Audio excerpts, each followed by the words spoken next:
இன்றைக்கி காலையிலே நாங்கள் பொங்கல் செஞ்சு சாப்பிட்டு அதுக்கப்புறம் நொங்கு 11 மணிக்கா வெட்டிட்டு வந்து சாப்பிட்றதுக்காக வெட்டிட்டு இருந்தோம். அதில் பாருங்கள் 4 கண் வச்ச நொங்கு பார்க்கவே ரொம்ப அழகாக இருந்துச்சு. எப்பயுமே நார்மலாக வந்து 3 வச்சு தான் இருக்கும் நொங்கு. ஏதாவது ஒன்றுத்தில் தான் அந்த மாதிரி 4 இது இருக்கிற மாதிரி இருக்கும், நொங்கு இருக்கிற மாதிரி இருக்கும்.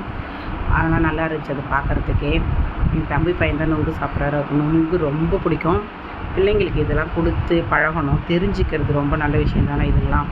இது என் பையனுக்கு என்னானே தெரியல, அதுக்கப்புறம் சொன்னதுக்கப்புறம் தான் தெரியுது. இவர் எவ்வளோ அழகாக உறிஞ்சி உறிஞ்சி சாப்பிட்றாருன்னு சொல்லிலாம் காமிக்கிறாரு. உங்களுக்கெல்லாம் நொங்கு பிடிக்குன்னா கண்டிப்பாக கமெண்ட்டில் சொல்லுங்கள். சப்ஸ்கிரைப் பண்ணுங்கள் எல்லோரும் என் சேனலை. நிறைய இந்த வாரம் ஃபுல்லாகவே கிராமத்து வீடியோ தான் நிறைய வரும். எல்லாமே சூப்பராக நல்லா பார்க்குற மாதிரி இருக்கும். அதுக்கப்புறம் மதியம் வந்து எங்கள் மச்சி வந்து ஒரு சூப்பரான மட்டன் பிரியாணி செஞ்சுருந்தாங்க. மட்டன் பிரியாணி, வெங்காய தயிர் பச்சடி, சிக்கன் ஃப்ரை. நம்ம சீசனில் வந்துட்டால் மாங்காய் இல்லாமல் சாப்பிட மாட்டோம். அதனால் மாங்காய் குட்டி குட்டியாக கட் பண்ணது எல்லாம் வச்சு சூப்பரான ஒரு சண்டே ஸ்பெஷல் மட்டன் பிரியாணி தாங்க இன்றைக்கி. நான் வந்து மட்டன் பிரியாணி செஞ்சதெல்லாம் வீடியோ பிடிக்கல, சாப்பிடும்போது தான் வந்தேன் நொங்கு சாப்பிட்டு. அதனால் உங்களுக்கு என் வீடியோ பிடிச்சிருந்தா கண்டிப்பாக லைக் பண்ணுங்கள், சப்ஸ்கிரைப் பண்ணுங்கள், மறக்காமல் கமெண்ட்டில் சொல்லுங்கள்.